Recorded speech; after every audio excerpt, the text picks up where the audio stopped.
wọ̀.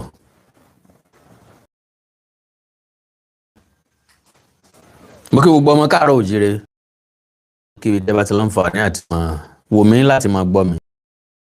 N tó gbé mi wá pápápá ni mo ṣe é bí wọ́n ti ṣe nílẹ̀ pápá. Kọ́mọ́dì àgbàlagbà tí ọ̀pẹ mi sọ̀rọ̀ tí yóò padà wá kẹtàn sáré ló gbé mi wá. Lọ́pọ̀ gbà tá a bá sọ̀rọ̀ lọ síwájú tá a sọ̀rọ̀ lọ sẹ́yìn a sọ pé àwọn mùsùlùmí tí ń bẹ láàrin wa wọ́n padà kó bá wa pé wọ́n sì gbàbọ̀dè fún wa. Ìjẹ́lẹ̀ jẹ́ mọ̀ wípé mùsùlùmí gidi ń bẹ tó jẹ́ pé ẹ̀sìn wọn wọ́n gbájúmọ́ bí yóò ti dáa fúnlé ayé wọn ni wọ́n fojoojúmọ́ bá kiri. Ìfẹ́ ọmọlàkejì múmú láyà wọn. Ìfẹ́ ọmọlàkejì múmú láyà wọn. Wọn ò kọjá ààyè, wọn ò gbẹ̀sìn sórí jù. Wọ́n nípa mọ́ra. Wọ́n lágbà mọ́ra. Wọ́n sì kó èèyàn mọ́ra. Irú wọn pọ̀ láwùjọ. Ṣùgbọ́n àwọn karambà ní lọ́pọ̀ jù láàrin mùsùlùmí. Ńlá fífẹ́ ẹrú kan búgba ẹrú.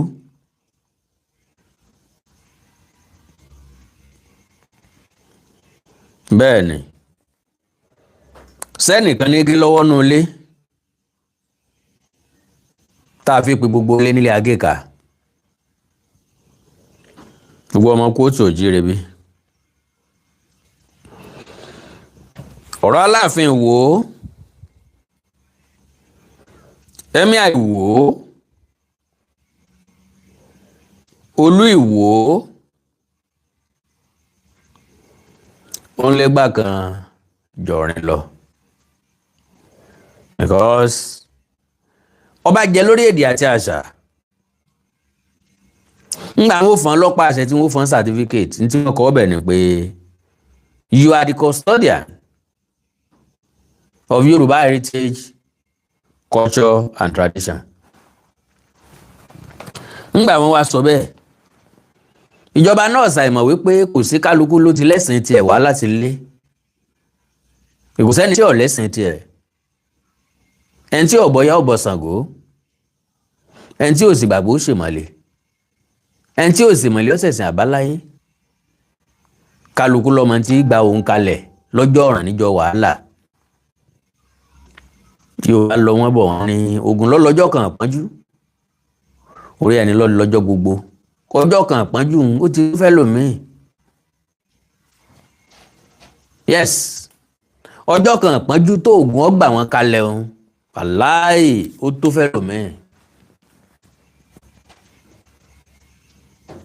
Ẹgbẹ́ ní ọ̀tá lẹ́lòmíì ni ó sì kọ́ ni ó dọ̀bálé lórí. Àwọn ọmọdé kan máa bá àgbàlagbà nú ọkọ̀ èrò. Wọ́n máa fọ̀pọ̀ rí wọn. Làwọn àgbàlagbà wà lu ọgbà àgbà fún wọn. Wọ́n ó lu ohun tí wọ́n ń pè lágbà àgbà fi ń jẹ̀kọ́ sí ibẹ̀ lábẹ́ ewé. Wọ́n lò fún wọn. Ní ó wá di pé àwọn àgbà ilẹ̀ máa padà bẹ̀. Àti rí bẹ́ẹ̀ rí dáadáa.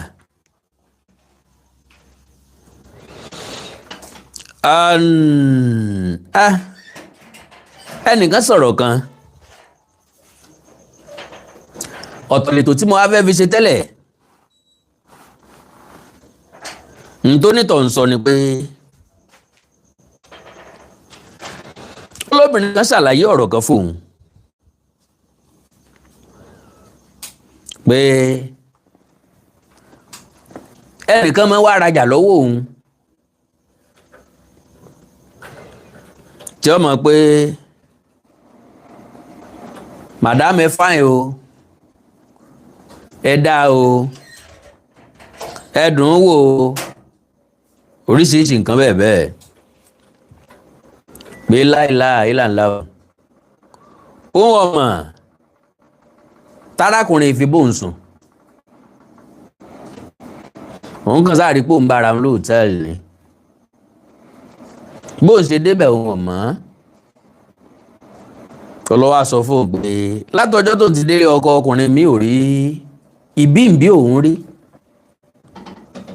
ṣùgbọ́n lọ́jọ́ náà ó jẹ́ ẹ̀dùn ọkàn fóun pé ẹni tí ọ̀dẹnu fífẹ́ kọ òun táwọn òjò fẹ́ra lọ́wọ́ lo chance yìí arákùnrin tó sọ̀rọ̀ kò ráàyè gbèsè because ó ní woman yẹn sọ wípé ó ṣe òun bíi kóun sọ fọ́kọ òun mi wá wò pé ìjọ́ tó bá ṣe mistake sọ fọ́kọ ẹ̀ ìjọ́ náà nífẹ̀ẹ́ pin kò sí explanation tó fẹ́ sọ ọkùnrin mi ò nígbàgbọ́ nínú oògùn bọ́kùnrin mi tiẹ̀ nígbàgbọ́ nínú oògùn yóò sọ pé ó jọ níbi tẹ́ ẹ jọ dì í sí ó jọ níbi tẹ́ ẹ jọ bára yín dé kẹ́ ẹ tó máa jọ bára yín lọ hòtẹ́ẹ̀lì so ń bọ̀ o.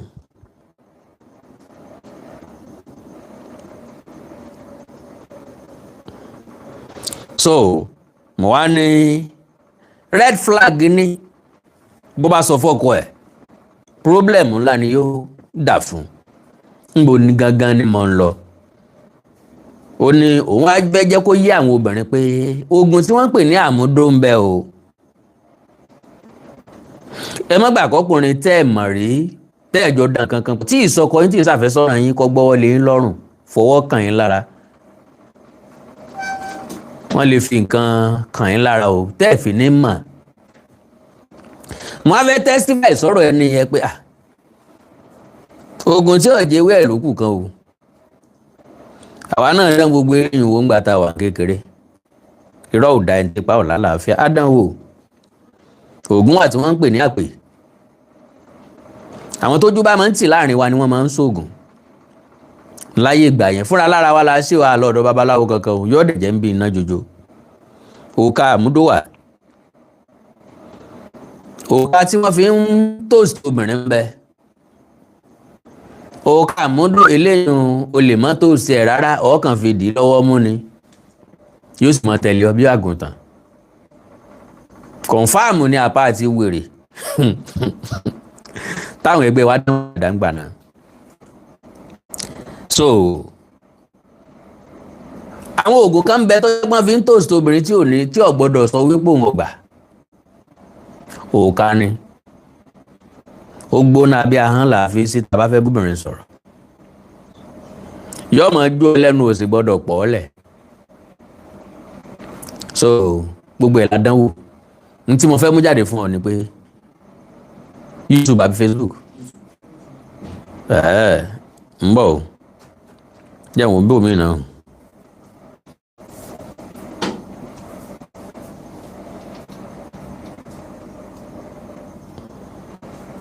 Network yẹn ni o kò clear lọ́tọ̀ network yẹn ni o.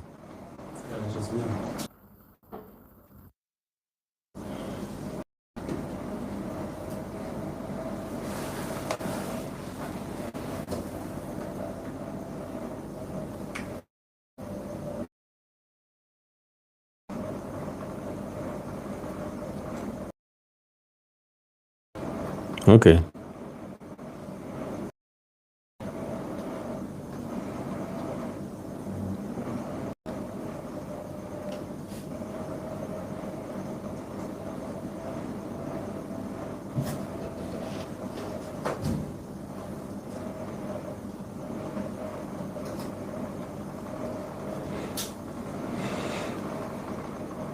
Mo kí ẹ̀yin èèyàn mi káàbọ̀ padà o. Bẹ́ẹ̀ ṣe wọlé bá mi share program yẹn dákun torí Ọlọ́run. Facebook yóò ti padà ní kí ló ṣẹlẹ̀. Wallahi ó ti handy. Oh my God. Network yín ọ̀dá ẹ máa lọ lórí YouTube nìkan.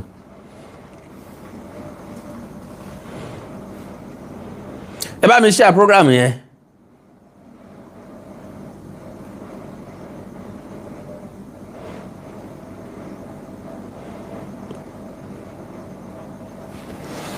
Now pápápá àyàbá níbi tí mo lọ yẹn network yẹn ò jẹ́ kí n kí n padà lọ bẹ̀ mọ́. So man yẹn ṣáà advice àwọn obìnrin the same thing náà ló ń ṣe so better mẹ́ẹ̀.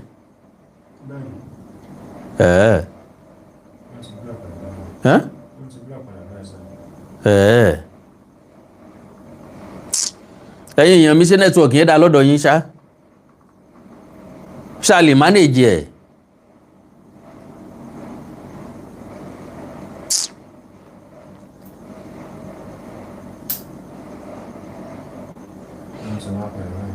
Ó ti clear padà. Okay. So now níbi tí mo ń lọ rèé pé kálukú ló ní ẹ̀sìn tiẹ̀ tó ń sìn tó dẹ̀ ń gbé wọn. Àwọn Christian wọ́n ní ẹ̀sìn tí wọ́n ń sìn ó dẹ̀ gbé wọn Mùsùlùmí wákàtí 5 ojoojúmọ́ ìjọsìn fọ́lọ́run ó dẹ̀ gbé wọn gẹ́gẹ́ bẹ́ẹ̀ làwọn tó kù náà. Àwọn tí wọ́n pè ní extremist ń làwọn tó gba ẹ̀sìn ju bẹ́lẹ́sìn gan ṣe gbà lọ. Àkọ́kọ́ nìyẹn.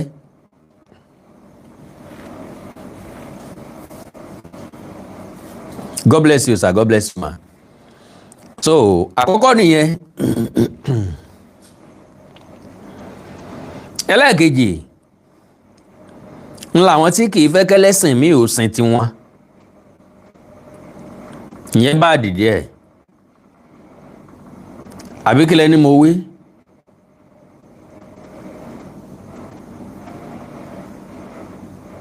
So àwa discover wípé àwọn èèyàn kan wọ́n ti ṣẹ̀sìn míì rí kí wọ́n tó gbẹ̀sìn Islam kan rí. Lára wọn lolúwo. Olúwo ti lọ ṣọ́ọ̀ṣì rí. Olúwo ti lọ sẹ̀rẹ̀ rí. Olúwo ti lọ sẹ́ráfù rí dáadáa. Bàbá jọba tán náà ni bàbá di ẹlẹ́sìn míì. Kò sí wàhálà o. Ntí kálukú bá máa ṣe náà ní kó tẹpá mọ́. Now, Olúwo ní we need Sharia law in Southwest. Anyone that doesn't like it can convert to Christianity. Eléyìn lẹ́nu ọba. Àwọn tí àwọn onísùnmọ̀mí ń ní access sí lélẹ́yìí tí wọ́n fi ń wọlé wá sílẹ̀ káàárọ̀ oòjíire. Lóòótọ́ tá bá ní ká wò dáadáa, a lè sọ wípé ká má sọ̀rọ̀ nípa Olúwo. Ṣùgbọ́n àwọn nǹkan kan ń bẹ tó jẹ́ pé imí ẹran ni bàbá bá ń di èèyàn kò dáa tó. Now,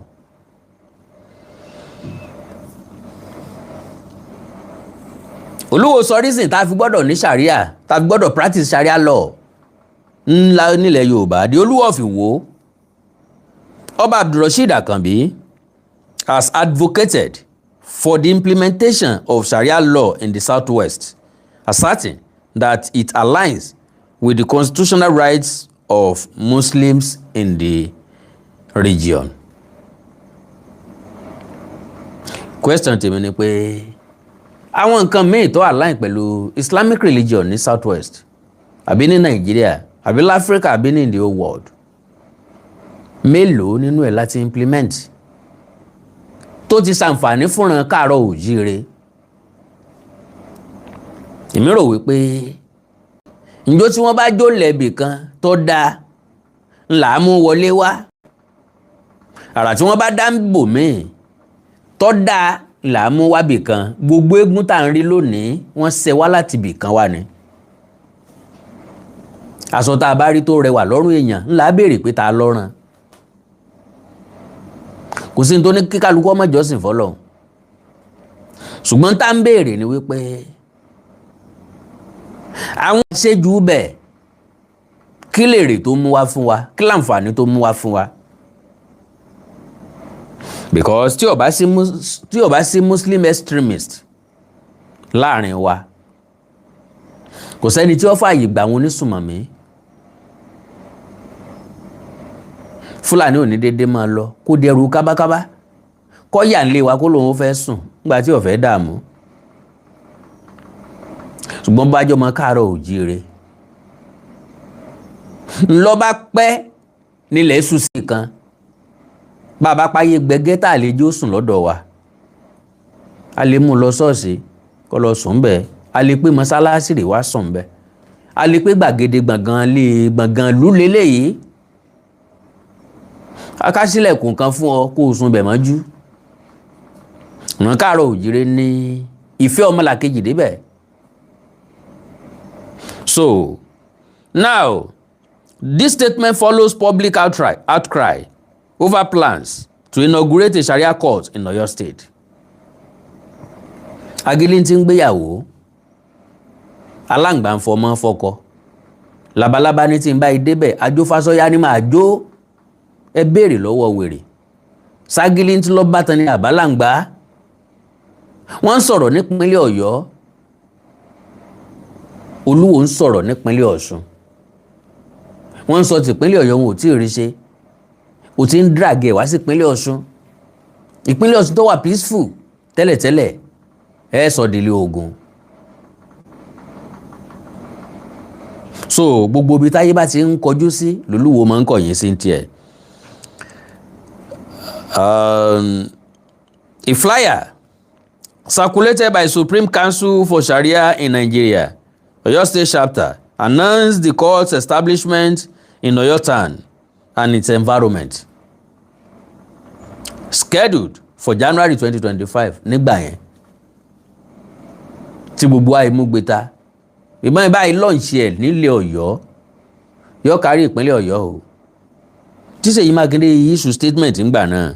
In an interview with ìwé ìròyìn, Ọba Akanbi defended the development, stating that Sharia law has existed in the region for over a century, particularly in Ìwó. Gbogbo ẹ̀yin ọmọ Ìwó, ẹ̀yin olùgbé Ìwó, ńbo ni wọ́n ti implement Sharia law ní Ìwó? Kóòtù wo ni wọ́n ti ń dájọ́ Sharia?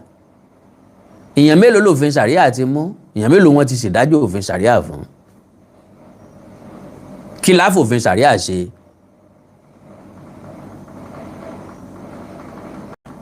So now for over a century, ó ló ti lé 100 years tán ti ń ṣe Sharia law nílẹ̀ Yorùbá, particularly in Ìwó, àti gbogbo Ìwó pátápátá àríbí tán ti ń lo Sharia law, which hosts a Sharia college.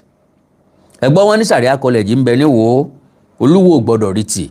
He also pointed to Sharia complaint banking systems as evidence of its integration into the region. He said, and I quote, "Sharia law addresses issues like inheritance, marriage, and divorce among Muslims." And lo and behold, òfin orílẹ̀-èdè Nàìjíríà ó náà address issue lórí ogún pínpín. In fact, ogún nílẹ̀ Yorùbá gan kì í fàjà. Bó ti wù kíyàwó márùn-ún pọ̀ tó, ogún ò kì í dìjà ńlẹ̀ Káàárọ̀ Oòjíire. Ogún a sì tún máa dìjà. A máa dìjà láàrin ọmọ ìyá kan náà. A máa dìjà láàrin ọmọ bàbá kan náà. Látàrí àwọn agbójúlógún tí wọ́n fira wọn fún ṣìtá. Bógún bá dìjà, á jẹ́ pé wọn ò pín dáadáa. Ọ̀pọ̀lọpọ̀ èèyàn ló ti pàdánù ẹ̀mí nítorí ogún pínpín. Wọn ò pín dá, oko ibi tán fún mi, aṣálẹ̀ ni, ẹ̀gbẹ́ odò wọn fún mi, wọn ò fún mi níbi tó lókè, wọn ò fún mi níbi tẹ́ kòkó bẹ ti so dáadáa, kòkó aṣálẹ̀, wọn sì rí oògùn sínú oko fúnra wọn, wọn sì gbẹ̀mí ara wọn. Ṣùgbọ́n tó bá jẹ́ ti pínpín, ìran Káàárọ̀ Oòjíire ti yan nànẹ́ sílẹ̀. Ọ̀nà méjì làágbà píngún ńlẹ̀ Yorùbá. Àkọ́kọ́ lórí òjòrí, ẹlẹ́ẹ̀kejì ní ìdí igi. Àwọn tó rí òjòrí pé fún ńlọmọ ìyá kan náà tí ìyá wọn sì lógún tó fi ilẹ̀ fún wọn. Wọ́n bá jẹ́ márùn-ún the same thing bákan náà ni wọ́n ṣe pín. Ibi tá a ti lo ìdí igi níbi tán ti níyàwó méjì, mẹ́ta, mẹ́rin, márùn-ún jù bẹ́ẹ̀ lọ. Bàbá wa la pín lórí òjòrí. Àwọn ìyàwó kan bẹ tó jẹ́ pé méje làwọn bí. Àwọn kan bẹ tán bí mẹ́fà. Àwọn kan bẹ tó jẹ́ pé ẹyọ kan ṣoṣo làwọn bí. ó túmọ̀ sí pé bá a bá la pín lórí òjòrí àwọn tó bí tọ́lọ́mọ méje àwọn ni ó jẹ gbogbo adùn bẹ̀. Ìyàwó kan bímọ méje ìkan bí méjì gbogbo ogún yẹn pín sọ́nà 9 kálukú kó ìdá kọ̀ọ̀kan ẹ rí i pé àwọn kan ti ṣíìtà àwọn kan eléyìí ló wá mú ìdí igi wá. Ìbá jẹ́ 7 lọ́dọ̀ tí ìdí igi tán bá ti pín fún yín ni gbogbo yín ọjọ́ pín. Èmi ìbá jẹ́ ẹyọkan lọ́dọ̀ tèmi ntẹ́yìn odidi 9 tẹ́yìn 8 pín tẹ́ gbà tẹ́ máa pín lèmi nìkan gbà. Ìran káàárọ̀ òjìrì ti nílànà gbogbo nǹkan pátápátá kéèbó tó dé gan àtìgbà téèbó dé téèbó lọ.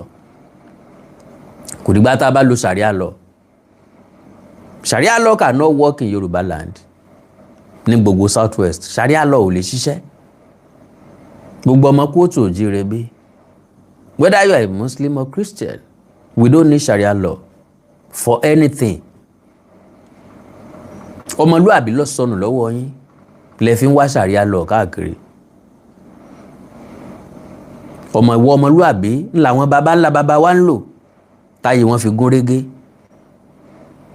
Bí wọ́n bá dáko wọ́n fàdòdó sáàlà wọn ò ní bu ebè kan mọ́ tẹlòmíì ẹlòmíì ò ní bu ebè kan mọ́ tọ̀dọ̀ tiẹ̀ wọn ò pín dọ́gbadọ́gba. Ìwọ ọmọ bàbá tó ò moko tí bàbá rẹ̀ kú aláàlá yín ni ó fòkó yín hàn ọ́ wọn ní gé sọ́dọ̀ ńbẹ̀ ńgbà tó tọ́ ńbẹ láyé nù. Tí sìkàsìkà bí ò tí ì lọ bí ẹgbẹ̀lẹ́mùkún.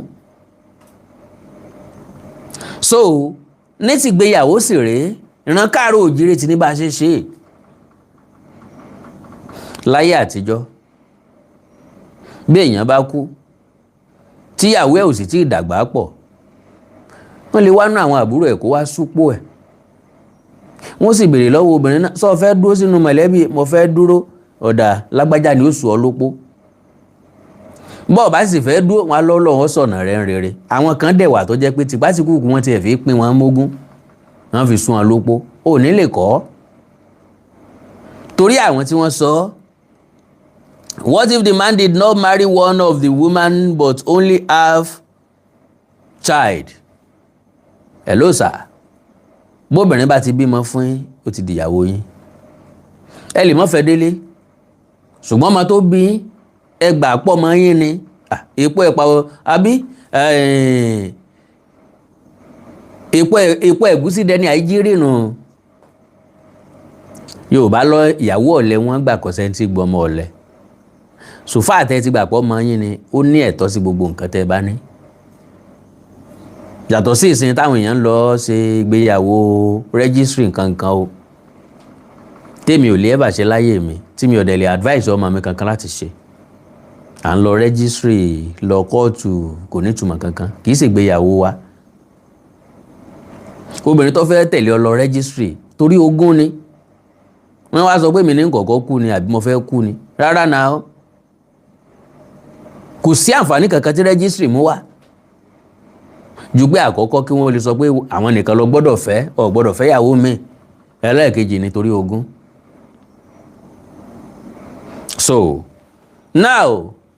So ní kúkúrú èdè dáàdì mi tó béèrè question yẹn òun ni wípé obìnrin tó bá ti bímọ fún yín what if the man did not marry one of the women but only have one child with her can you still share property with that child by God's grace? Ẹ̀tọ́ rẹ̀ ni àfi tẹ́ ẹ̀ bá gbà á gẹ́gẹ́ bí ọmọ tó bá ti jọ́ ọmọ yín ni tẹ́ ẹ rí gẹ́gẹ́ bí ọmọ yín tẹ́ ẹ dẹ̀ gbà gẹ́gẹ́ bí ọmọ yín ẹ̀tọ́ rẹ̀ ni ẹ pín tọ̀dọ̀ rẹ̀ fún. God bless you sir. So like I said ìran káàárọ̀ òjìrì ti ní ọ̀nà tí wọ́n fi ń pín gún wọ́n sì ní ọ̀nà tí wọ́n fi ń ṣètò ìgbéyàwó.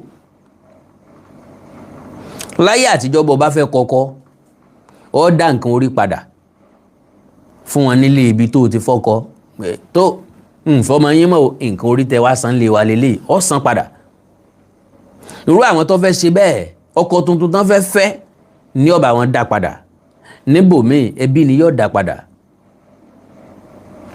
Bọ́kọ àtìyàwó bá jà ó láwọn tí wọ́n kẹjọ́ bá ó láwọn àgbàlagbà tí bá wọn dá sẹ́jọ́ tí bá wọn parí ẹ̀ bọ́n bá wá parí ẹ̀ tí ò yanjú iná tó láǹfààní àti kọ́ra wọn á dẹ̀ mọ́ kọ́ra wọn tùbí nùbí tí ò ní síjà tí ò ní síta a ní ìdí Sheria.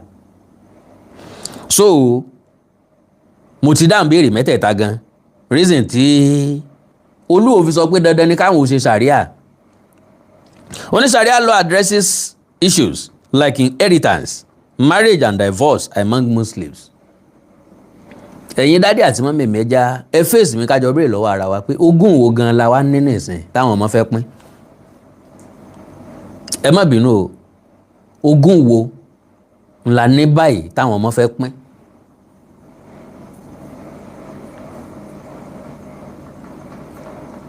Sáà ti jẹun yó. Ewúrẹ́ wọlé àpọ́njùrù féfé kí làpọ́n rí jẹ tí ó gbọ̀n lẹ̀ dẹran. Sáà ti jẹun yó débi páfi ilẹ̀ dọ́mọ ní ìsìn.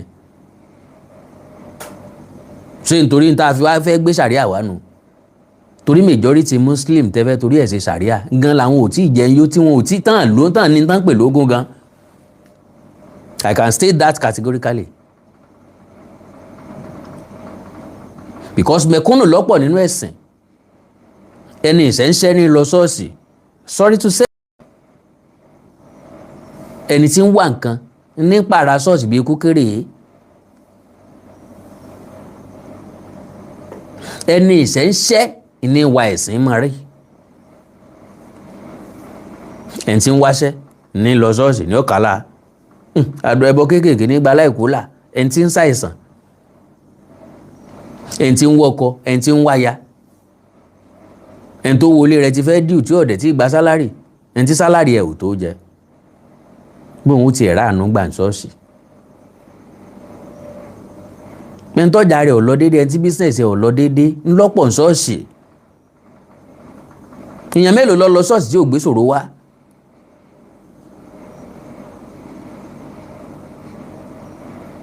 So, I need the Sheria. So it does not interfere with the practices of other religions. Gbogbo àwọn Mùsùlùmí náà kọ́ ni wọ́n fẹ́. Gbogbo àwọn Mùsùlùmí náà kọ́ ni wọ́n fẹ́ Sheria lọ. Ẹ̀sìn tó ní kẹ́ máa géèyàn lọ́wọ́. Irú ẹ̀sìn wo nu?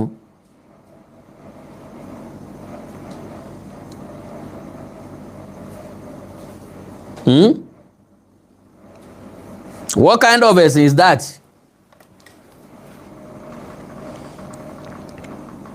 So, mo ń bọ̀ mo fẹ́ mú nǹkan kan wá ní o.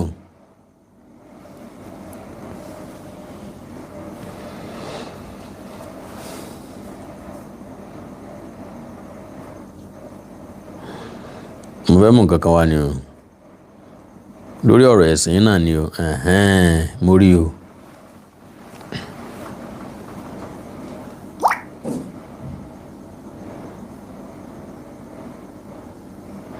Now,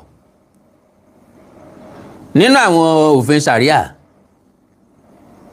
number 7 ńbẹ̀, ó ní you will pay non-Muslim to receive 72 virgins in heaven.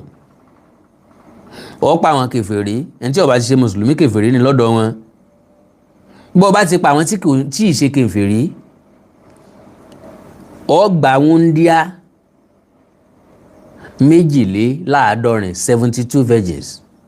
Eléyìí wà ní Quran chapter 9 verse 111. Number 8, ó ní tó bá ti pa ẹnikẹ́ni tó fi ẹ̀sìn Islam sílẹ̀. Ó pa ẹnikẹ́ni tó bá fi Islam sílẹ̀. Ó pa àwọn tó tí ìbá ṣẹlẹ́sìn Mùsùlùmí. Á fún ní wúńdíá 72. Number 8, ó ní ó pa ẹnikẹ́ni tó bá fi ẹ̀sìn Islam lẹ̀. Quran chapter 2 verse 217. Ó bẹ́ ẹni tí kìí ṣe Mùsùlùmí lórí. Quran chapter 8 verse 11. Chapter 47 verse 4. Eléyìí ní ó pa tàbí kí wọ́n pa ọ́ nítorí Allah. Ó gbọ́dọ̀ pa tàbí kí wọ́n pa ọ́ nítorí Allah. Quran chapter 9 verse 5. 11, ó ní You will terrorize non-Muslims. Quran mi ń kọ́. Wọ́n á gbé mo ti kó wọlé. Okay. You will terrorize non-Muslims. Quran chapter 8 verse 12. Quran chapter 8 verse 60. Number 12. Only steal from non-Muslims. Quran chapter 8. Number 13. Only lie to strengthen Islam. Ẹ parọ́ láti rú ẹ̀sìn Islam lágbára. Quran chapter 3 verse 28, chapter 3 verse 54, verse 93, chapter 16 verse 106, chapter 40 verse 28. Eléyìí ò fún bẹ́ẹ̀ o. So now ọ̀rọ̀ tí Sheikh Oluwo táwọn ń bá bọ̀ ó ní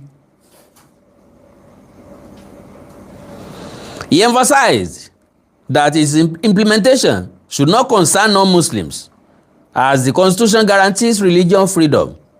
Oba can be noted that aligns with their faith. Okay, noted that Sharia courts provide Muslims with a legal framework that aligns with their faith, particularly in areas where Western education does not fully address Islamic perspectives on inheritance and divorce. Ìyàn mélòó ló wá ń kọ ìyàwó lẹ̀ kọ́kọ́ lẹ̀ nísìnyí ó di tọrọ fọ́n kálé kò sẹ́ni tí ń dágbére fẹ́ nìkan gan. Ọkùnrin míì jáde lọ bí iṣẹ́ ni ó padà wálé mọ́ nǹkan kò ṣe o kọ̀ọ̀kan wá nù gbéyàwó mọ́ ni ó sì yọ̀ǹda wọn.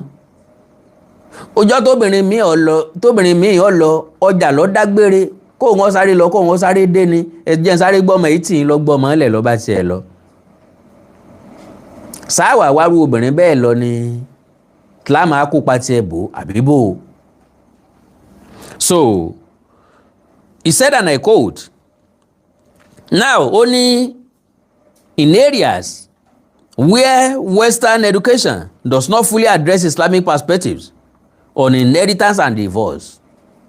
So Western education ó wúlò láwọn area kan, àgbàsórí láwọn area kan, àlò láwọn area kan, ṣùgbọ́n torí pé kò àdírẹ́sì àwọn nǹkan kan bí ìfẹ́ ọkàn ti wá tẹ́nìkan kò rojọ́ fún yín torí pé rọ́lá apá mé ìbùsùn jẹ tẹ́ bá ti fẹ́ ṣe nǹkan ẹ sáré nǹkan kan wé mọ́ lẹ́sẹ̀. He said, and I quote, we have Sharia banks in the southwest.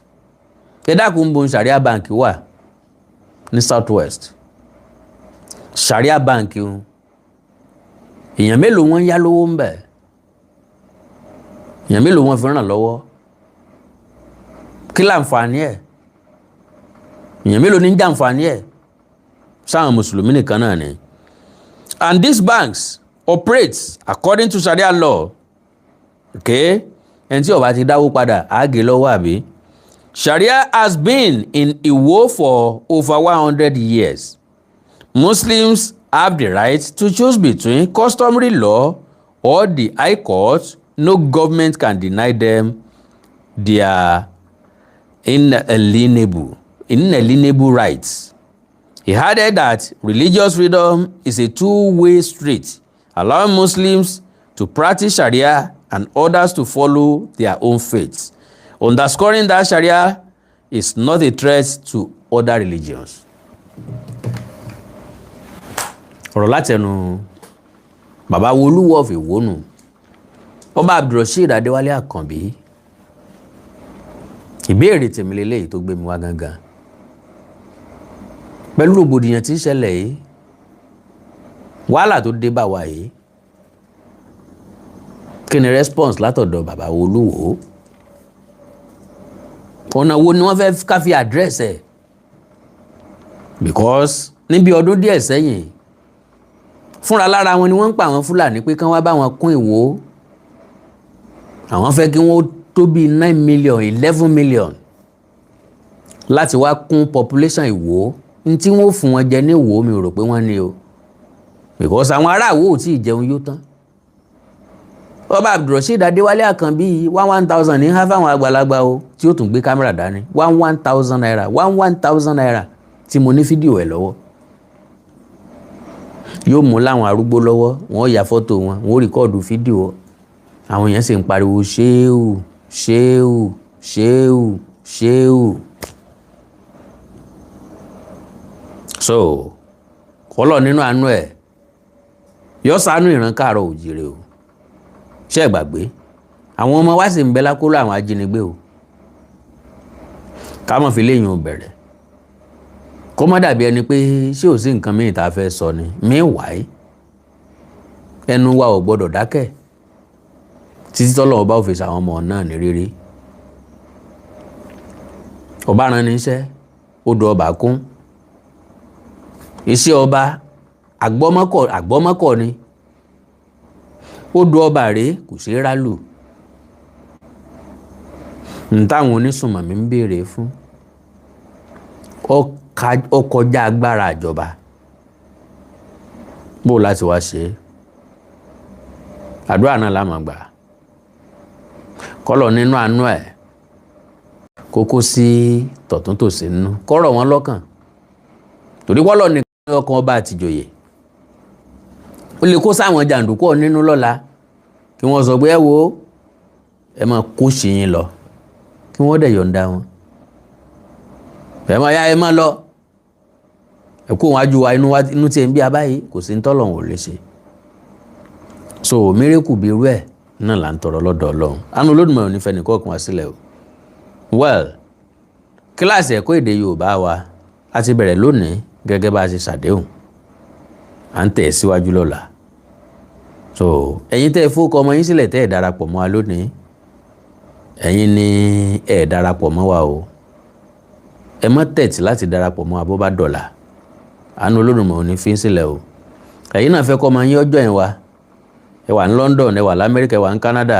ẹ wà ní Germany ẹ wà ní Spain àti bẹ́ẹ̀ bẹ́ẹ̀ lọ very very interesting class so ẹ jẹ́ kọ́ ọmọ tí náà darapọ̀ mọ́ wa ẹ já sọ̀rọ̀ lẹ́yìn ètò +234 904 851 9362 +234 904 851 9362 ṣé gbàgbé 3 bedroom flat ní Ṣàgámù GRA extension Ṣàgámù 3 bedroom flat all and suit ilé tuntun nẹ́nẹ́nẹ́ wọ́n fẹ́ tà 45 million naira ó ti ní gate wọ́n ti parí ẹ̀ kẹ́ẹ̀kan rà kẹ́ẹ̀sì faná sí lókù kẹ́ẹ̀sì máa gbélé lọ bọ́ọ̀ ti wà ń bẹ everything tẹ́ ẹ nílò ń ló ti wà ń bẹ. Mr. Ibrahim Atanda, God bless you sir mi ò ní wáyé tì so likewise ẹ̀yin tẹ́ bá fẹ́ ọkọ̀ ayọ́kẹ́lẹ́ tó dáa tó dúró re tẹ́nìkan kò tí ì gùn rí ní Nàìjíríà ni o wọ́n ti gùn rí lókè òkun tó kún bọ̀ ní o so ẹ kàn sí mi Toyota Corolla Sport 2016 model 14 million naira ni ẹ̀yin náà máa yẹ tó jẹ́ lórí igbá 14 million naira ní dọ́dọ̀ wa Benz C300 ọ̀nbẹ̀ńlẹ̀ 18 million naira ni white then Lexus RS 350 45 million naira ni Benz CSL 550 eléyìí náà bẹ́ńlẹ̀ 15 million naira ni Range Rover Sport 55 million naira èyíkéyìí tó bá wù ń bẹ̀ tẹ̀fẹ́ rà ń bẹ̀ tẹ̀fẹ́ yẹ̀wò ń bẹ̀ jẹ́ kí n mọ̀ ẹ bá mi sọ̀rọ̀ lórí WhatsApp +234 904 851 9362 ẹ láìkẹ́ follow page mi lórí Facebook Awikonko TV àti Awikonko television ẹ subscribe sí YouTube channel mi Awikonko TV ẹni nǹkan pàtàkì àti Onídèmọdé TV f'Onídèmọdé game show àti upload fídíò Onídèmọdé game show lẹ́ni again ẹ máa lọ síbẹ̀ lọ wò ó arákùnrin tó wá tó sì jẹ gbogbo owó wa n ò rírú ẹ̀ rí o pé èèyàn ń gbọ́ Yorùbá mo bá èèyàn pàdé o ó sì jẹ gbogbo owó wa tán ẹ máa lọ sí Onídèmọdé TV Onídèmọdé TV níbẹ̀ náà lẹ ti máa rí Onídèmọdé game show